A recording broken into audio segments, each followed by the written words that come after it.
네, 오늘은 어버이 주일입니다. 어버이날 관련하여서 몇 가지 설문조사들을 좀 살펴보았는데요. 쉬는 날로 지정됐으면 하는 국경일이나 기념일을 묻는 설문조사를 진행하였는데 그 결과에 응답자 중 거의 절반 가까운 사람들이 국경일이나 휴일 정했으면 좋은 날로 5월 8일 어버이날을 답했다라고 합니다. 또 어버이날 선물로 부모님들에게 물어봤습니다. 무엇을 가장 받고 싶으십니까? 라고 물어봤는데 무엇이었을까요? 여러분들은 어떻게 잘 받으셨습니까? 또 자녀들은 어떻게 잘 들으셨습니까? 부모님들이 요즘은 현금이나 상품권을 가장 많이 받고 싶어 한다라고 하셨습니다. 또 여러분은 부모님에게 얼마나 자주 전화를 하고 또 자주 찾아뵙고 있으십니까? 부모님과 따로 사는 자녀들 조사를 해봤는데 1년에 평균 왕래 40회, 전화는 112회 하는 것으로 집계가 되었습니다. 그러니까 부모와의 접촉 빈도가 한 중간 정도인 사람들을 따로 놓고 보면 한 달에 한 번 만나고 일주일에 한 번 통화한다라는 의미입니다. 여러분, 아버지 한숨 나올 필요는 없고요. 여러분들은 여러분들의 부모님을 어떻게 지금 대하고 계십니까? 저렇게 주희 아버지라고 하실 수 있는 그러한 자녀들 있으십니까? 저는 부끄럽습니다. 잘 하고 있지 못해서. 그래서 오늘 이 말씀을 통해서 함께 다시 한번 자녀된 우리가 부모님들을 어떻게 섬겨드려야 할지 말씀을 통해 함께 살펴보도록 하겠습니다. 오늘 에베소서 6장 말씀은 사도 바울이 에베소 교회에 쓴 편지이고 그 중에서도 올바른 부모와 자녀의 관계를 설명하고 있는 부분입니다. 먼저 1절 말씀 보니까 자녀들아 주 안에서 너희 부모에게 순종하라 이것이 옳으니라 라고 되어 있습니다. 하나님은 자녀가 부모에게 순종하기를 원하십니다. 그것이 옳은 일이기에 당연히 순종해야 합니다. 옳다라는 말은 의롭다라는 말과 어원이 같습니다. 의로운 사람, 하나님의 칭찬을 받는 사람이 되기 원한다면 부모에게 순종해야 한다라는 것입니다. 또한 골로새서 3장에서 보면 모든 일에 부모에게 순종하는 것이 주님을 기쁘시게 하는 것이다 라고 말씀하고 있습니다. 부모님께 순종하는 삶을 살아갈 때 의로운 삶을 살아가는 것이고 의로운 삶을 살아갈 때 주님을 기쁘시게 하는 삶을 사는 것입니다. 사랑하는 여러분, 부모에게 순종해야 한다라는 것은 동서고금 어느 문화나 사회든지 인정하고 있는 기본입니다. 다만 성경에서 말하는 부모에게 순종하라라는 것은 조건이 있습니다. 주 안에서입니다. 주님께서 원하시는 방향으로 순종하라라는 것이고 주님의 본을 따라 순종하라라는 것입니다. 왜 그렇습니까? 자녀들은 부모의 권위 아래에 있지만 부모들은 하나님의 권위 아래에 있기 때문입니다. 2절, 3절 말씀 보니까 내 아버지와 어머니를 공경하라 이것은 약속이 있는 첫 계명이니 이로써 내가 잘되고 땅에서 장수하리라 라고 되어 있습니다. 바울은 부모님을 공경하라 라고 말하면서 이것이 약속이 있는 첫 계명이라고 말씀하고 있습니다. 부모를 공경하라 라는 이 계명은 10계명 가운데 5번째 계명입니다. 10계명에서 1계명에서 4계명까지는 하나님과의 관계이고 5계명부터 10계명까지는 이웃과의 관계인데 그 이웃과의 관계에서 가장 먼저 나오고 있는 계명이 바로 부모에게 공경하라, 부모를 공경하라 라는 것이죠. 이 5계명은 다른 계명들과 좀 차이점이 있습니다. 커다란 차이점이 있는데 다른 10계명의 내용들을 보면 살인하지 말라, 간음하지 말라, 도적질하지 말라, 내 이웃에 대해서 거짓 증언하지 말라, 내 이웃의 소유를 탐내지 말라 라면서 이런 식으로 명령만 기록되어 있습니다. 그런데 이 5계명에는 이 명령을 지킬 경우에 하나님께서 반드시 복을 주시겠다라고 약속까지 주셨습니다. 출애굽기 20장 12절 말씀 보면은 내 부모를 공경하라. 그리하면 내 하나님 여호와가 내게 준 땅에서 내 생명이 길리라. 되어 있습니다.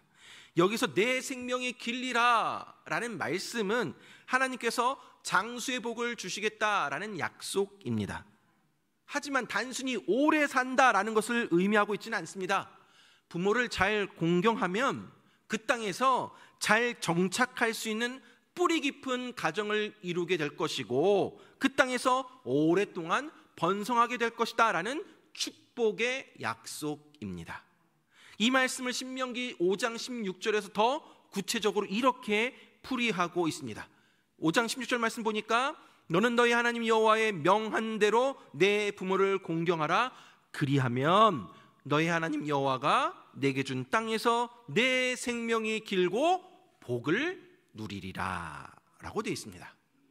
우리가 부모를 공경하면 하나님께서 이 세상에서 장수하는 복을 주실 뿐만 아니라 그 긴 삶을 살아가는 동안 우리가 하는 모든 일들이 다 잘되고 형통하도록 책임져 주시겠다라고 약속하고 있습니다. 사랑하는 여러분, 10계명의 다른 계명에서는 이거 하지 말라 저거 하지 말라라는 명령만 나와 있는데 왜 하나님께서는 부모를 공경하라 라는 이 5계명에는 이처럼 큰 복을 주시기로 약속하고 계시는 것일까요? 그 이유는 하나님께서 우리에게 부모 공경하는 계명이 얼마나 중요한 것인지 보여주고 계신 것이기 때문입니다. 하나님께서 대인 관계에 대한 계명을 주시면서 가장 먼저 부모 공경에 대한 계명을 주셨습니다. 그 이유는 모든 사람들이 이 세상에 태어나면서 가장 먼저 성립되는 관계가 바로 부모와 자녀 간의 관계이기 때문입니다. 그러니 그 누구도 예가 될 수 없는 관계라는 것이죠. 요즘에는 결혼하지 아니하고 평생 싱글로 살아가는 사람도 많이 있습니다. 또한 결혼은 했지만 자식이 없는 사람도 많이 있습니다. 또한 외동아들, 외동딸로 형제 자매가 없는 사람도 많이 있습니다. 그러나 이 세상에 부모 없는 사람은 한 사람도 없습니다. 인간관계의 첫 출발은 바로 나와 부모로부터의 관계로 시작이 되는 것입니다. 따라서 하나님께서 인간이 태어나면서 갖게 되는 가장 첫 번째 관계인 우리의 부모와의 관계를 규명하심으로써 사람과 사람 사이에서 해야 할 책임에 대해서 말씀해주고 계신 것입니다. 그러나 우리가 부모를 공경해야 한다라는 그 이유가 단순히 우리가 태어나자마자 처음 맺게 되는 관계 대상이기 때문만은 아닙니다. 성경의 관점에서 볼 때 부모는 이 세상에서 하나님의 대리자로서 존재하기 때문입니다. 궁극적인 관점에서 볼 때 우리의 삶의 보호자가 되시는 분은 하나님이십니다. 또한 우리를 길러주시는 분도 하나님이십니다. 그러나 하나님께서는 그 역할과 책임을 하나님을 대신하여서 부모에게 맡겨주셨습니다. 그러함으로 육신의 부모가 우리를 보호해주고 길러주도록 하신 것입니다. 부모는 하나님의 대리자로서 한 사람이 성인으로 자라기까지 그의 삶을 책임져주는 존재이므로 부모를 공경해야 하는 것은 마땅한 것이요 옳은 일입니다. 사랑하는 여러분, 우리는 자녀에게 부모의 공경에 대한 것을 가르쳐야 합니다.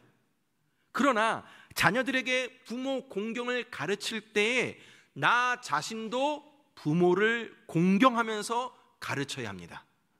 내가 부모를 공경하지 않으면서 자녀들에게 나를 공경하라 라고 하는 것은 모순입니다. 부모를 공경하는 사람이 부모를 공경하는 자녀를 만드는 것은 당연한 것입니다. 이전에 먹을 것이 부족해서 부모가 아주 나이가 많아지면 갖다 버리곤 하였습니다. 이 풍습이 고려시대 때 생겼다라고 하여서 고려장이라고도 합니다. 옛날에 어느 가난한 집의 아들이 늙은 아버지를 갖다 버리려고 지게에 이렇게 짊어지고는 깊은 산으로 들어갔습니다. 먼 길을 가게 되니까 돌아올 때 좀 심심할 것 같아서 어린 자기 아들과 함께 갔습니다. 그렇게 먼 길을 걸어서 깊은 산에 들어가서 굴에 이제 아버지를 버리고 내려오게 되었습니다.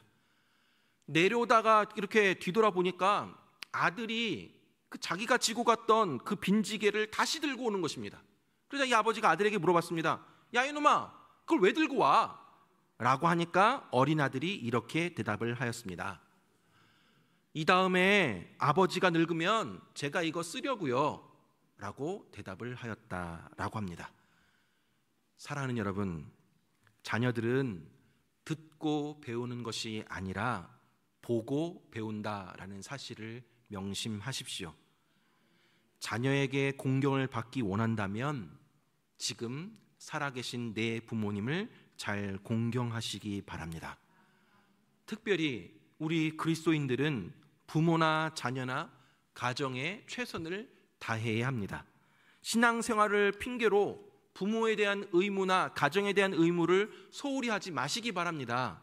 마가복음 7장 10절에서 13절 말씀 보면 모세는 내 부모를 공경하라 하고 또 아버지나 어머니를 모욕하는 자는 죽임을 당하리라 하였거늘 너희는 이르되 사람이 아버지에게나 어머니에게나 말하기를 내가 드려 유익하게 할 것이 고르반 곧 하나님께 드림이 되었다고 하기만 하면 그만이라 하고 자기 아버지나 어머니에게 다시 아무것도 하여 드리기를 허락하지 아니하여 너희가 전한 전통으로 하나님의 말씀을 폐하며 또 이 같은 일을 많이 행하느니라 하시고 라고 되어 있습니다. 예수님 당시에도 율법을 잘 지키는 사람들 중에 부모와의 관계가 별로 좋지 않은 경우가 있었습니다. 예를 들면 안식일을 거룩하게 지키라라는 그러한 명령을 지키기 위해서 부모님 공경하는 일을 게을리해도 된다라고 정당화하는 사람이 있었다라는 것입니다. 예수님 당시에는 고르반, 즉 하나님께 드린 바 되었다라고 말하면 그 물질을 가지고 부모님 공양하지 않아도 된다라고 정당화하고 있었다라는 것입니다.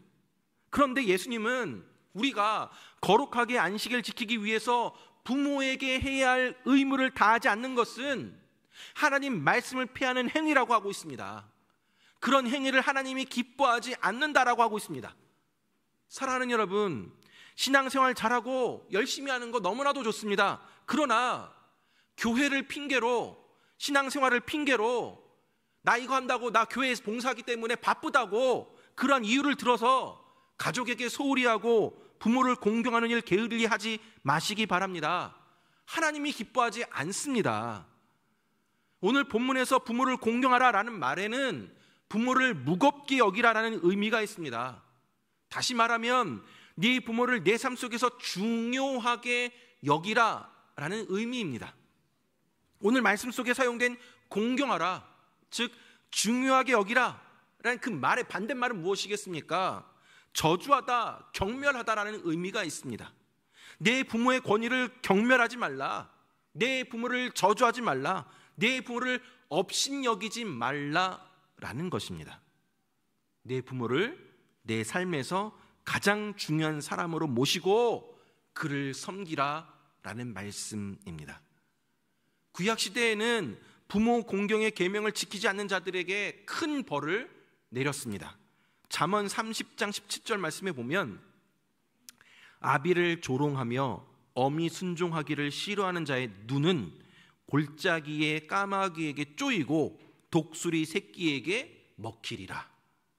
자기 아버지 조롱하고 어머니 말 순종하지 않는 사람, 독수리 새끼에 먹힐 만큼 커다란 죄를 짓는다라는 것이죠.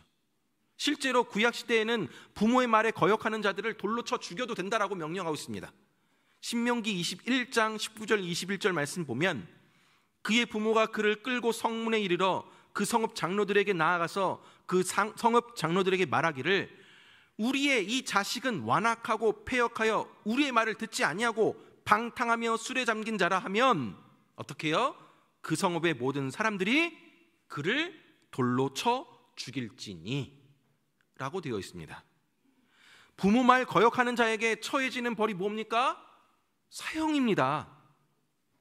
왜 하나님께서 이처럼 부모를 향해 거역하고 패역한 자식에 대해서 돌로 쳐 죽이라고 명령하고 있는 것일까요? 하나님은 이스라엘 백성 중에 한 자녀가 그 부모를 무시하고 부모 때리고 부모 업신여기고 부모를 거역하는 그런 현상이 백성 전체의 암세포처럼 전이되지 아니하도록 큰 주의를 기울이셨던 것입니다. 구약 성경에는 부모를 공경하지 않는 자에 대한 처벌은 곧 죽음으로 이어졌습니다. 물론 오늘날 우리 자녀가 말 안 듣는다라고 해서 돌로 쳐 죽이는 일은 없습니다만, 그러나 이 율법의 정신은 우리가 이어가야 합니다. 즉 우리들은 우리 가정에서 자녀가 부모인 나를 무시하거나 부모의 말을 듣지 않는 일이 일어나지 아니하도록 우리 자녀들을 양육하고 가르쳐야 합니다. 또한 우리 역시 자녀로서 부모의 말씀에 순종하고 부모를 공경하기 위해 노력해야 합니다. 사랑하는 여러분, 우리가 살아가는 이 세상은 나 살기도 힘든데 자녀를 키우는 일은 더 버겁습니다.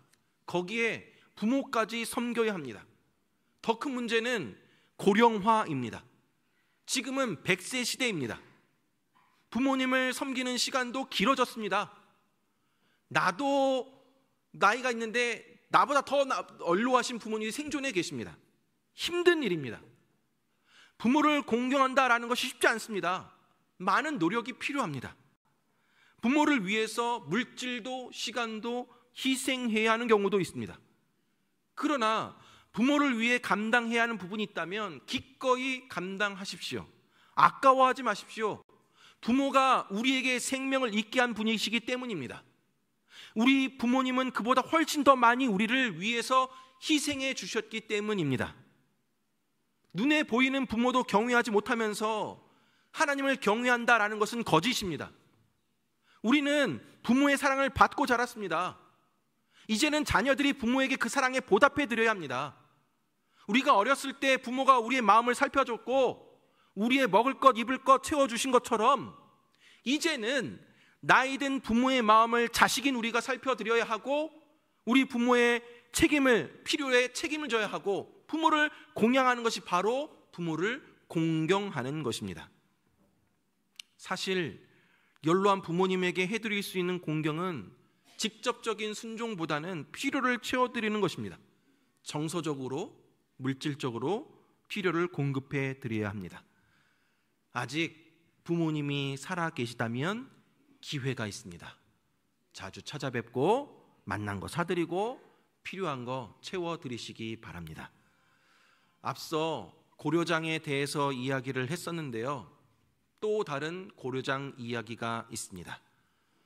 어느 가난한 집 아들이 연로한 어머니를 지게에 싣고 깊은 산으로 가게 되는데 꼬불꼬불 험한 산길을 올라갑니다. 근데 올라갈 때마다 모퉁이를 돌 때마다 이 위에 지게 위에 있던 어머니가 소나무 가지를 하나씩 끊어서 그 자리에 내어놓습니다. 아들이 묻습니다. 어머니, 왜 자꾸 이렇게 소나무 가지를 꺾으세요? 그러자 어머니가 대답합니다. 얘야, 길이 험한데 너 혹시 혼자 내려가다가 길을 잃으면 어떻게 하니? 내가 꺾어놓은 이 소나무 가지 보고 그 길 따라 내려가려무나. 이것이 어머니의 사랑이고 부모님의 사랑입니다. 부모님이 아무리 자식을 사랑해줘도 자식은 잘 모릅니다. 자식이 부모만큼 사랑할 수가 없습니다. 부모님이 우리에게 베풀어 주신 사랑의 반만이라도 보답해드리면 좋을 텐데 우리 자식들은 그렇지 못합니다. 자식을 낳고 길러봐야 부모의 마음을 이해한다라는 말이 참으로 맞는 것 같습니다. 저희 양가 부모님은 모두 서울에 계십니다. 근데 저희가 이제 영주에 내려다 보니까 서울에 사시는 양가 부모님을 찾아뵙기가 쉽지 않습니다. 사역이 바쁘다라는 핑계로 또 거리가 멀다라는 핑계로 자주 찾아뵙지도 못합니다. 자주 찾아뵙지는 못하더라도 전화라도 좀 자주 해드려야 하는데 그러지도 못합니다. 어쩔 수 없다고 자기 합리화하면서 이해해 주시겠지라고 지내왔습니다. 그런데 이번에 아들이 고등학교에 입학하면서 멀리 떨어져 지내게 되다 보니까 부모님을 대하고 있는 제 자신의 모습을 돌아보게 되었습니다. 아들이 주중에 기숙사에서 지내다가 금요일에 와서 주일날 다시 학교에 들어갑니다. 근데 이 학교에 핸드폰을 반납해서 주중에 전화도 카톡도 할 수가 없습니다. 아니 무슨 군대도 아니고 저녁에 일과를 다 마친 후에야 정해진 시간에 기숙사에 있는 콜렉트콜로 전화를 하고 있습니다. 밤에 전화가 안 오면 무슨 일이 있나 걱정을 합니다. 그러다가 이제 콜렉트콜 발신 번호가 뜨게 되면 아내를 부르고 함께 스피커폰으로 대화를 합니다. 길게도 못합니다. 뒤에 줄이 서 있기 때문에 짧게 안부만 전하고 끊을 때가 많습니다. 밥은 잘 먹고 있는지, 뭐 필요한 건 없는지, 주말에 오면 맛있는 거 해줄게 라고 합니다. 아들과 이렇게 전화하는 이 아내와 저의 모습을 보면서 우리의 부모님들을 생각해 봅니다. 우리 부모님은 얼마나 아들 전화를 기다리고 계셨을까? 나는 얼마나 부모님이 잘 계시고 계신지, 필요한 것은 없는지 그렇게 관심을 가지고 있을까라는 생각을 하게 되었습니다. 아들 학교 기숙사 입퇴소 시간과 영주에서 오가는 버스 시간이 안 맞기 때문에 아내가 데리고 오갈 때가 많이 있습니다. 가끔씩 이제 주일 저녁에 제가 데려다 줄 때도 있습니다. 영주에서 구미까지 약 1시간 반 정도 걸립니다. 주일 사역 마치고 피곤하기도 하지만 그래도 아들을 데려다 줍니다. 그러면서 또 서울에 계신 부모님들을 생각해 봅니다.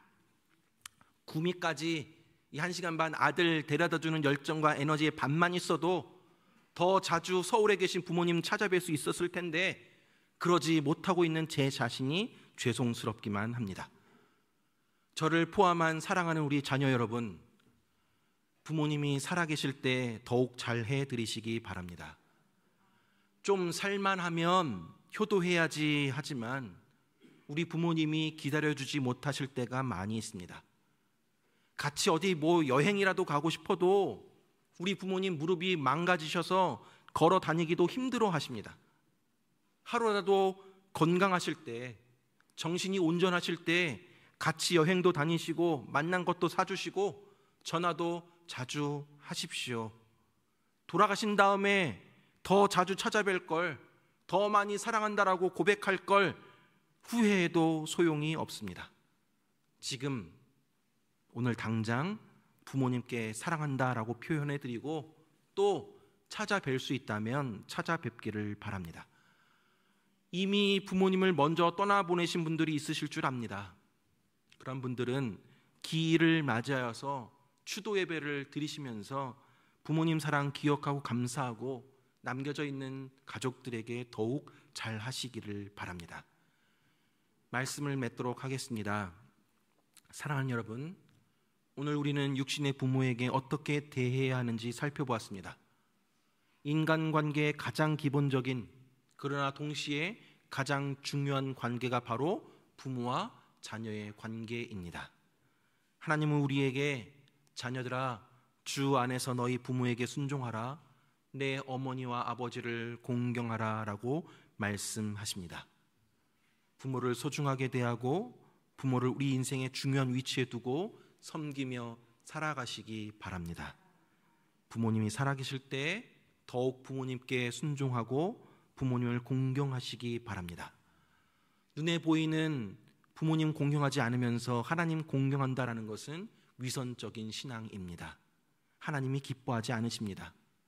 비록 남들 보기에는 많이 배우지도 못하셨고 거친 피부에 외모도 보잘것이 없어 보이시지만 그러나 우리 부모님은 이 세상의 어느 누구보다도 가장 아름답고 소중한 분들이십니다.